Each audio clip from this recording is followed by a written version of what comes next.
qui se présentent, mais je crois qu'encore une fois, au travers de ces matchs intéressants, le groupe se motive, il a l'ambition de vouloir bien faire, et c'est ce qui me semble être le plus important à partir d'aujourd'hui. Alors, les Parisiens sont en maillot bleu, débordement de ceux-ci, regardez que Lille aurait pu encaisser, la main est sortie, il est battu, mais on ne va pas assez vite pour mettre au fond, et tout le monde est revenu. C'était une alerte, les Lillois l'avaient compris, Desmet part sur le côté gauche, il va centrer, et ce sera le premier but d'Abadi Pelé.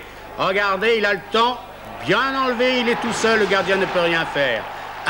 1-0, la joie de Pelé, pour qui c'est le premier but à Grimont-Pré-Joris. Et en voici un autre, à la lutte avec Bossis, Desmet passe, tire de l'intérieur du pied, 2-0, c'est aussi le score à la mi-temps. Le geste sportif de tout à l'heure, regardez, il est au milieu.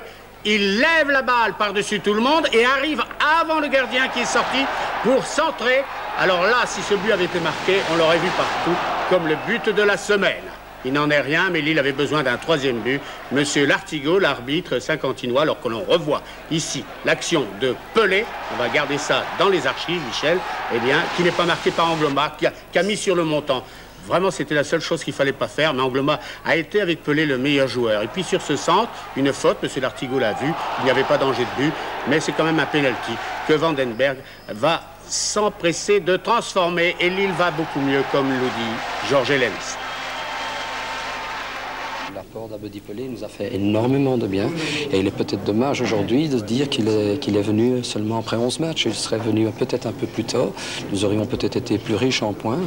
1 point, 2 points, 3 points, qui sait? Oui, mais cela veut dire que vous allez peut-être être très riche dans les semaines qui viennent, puisque si ça continue dans ce sens, vous risquez de vous retrouver dans les tout premiers. Mais je crois qu'en matériel, nous ne sommes jamais assez riches. Il est vrai de savoir qu'aujourd'hui, bon, dans une bonne période, l'effectif va redevenir très solide, complémentaire. Nous aurons peut-être besoin de tout notre effectif d'ici quelques temps, parce que ça va très vite. Il y aura là 5 matchs qui vont se situer en un mois de temps.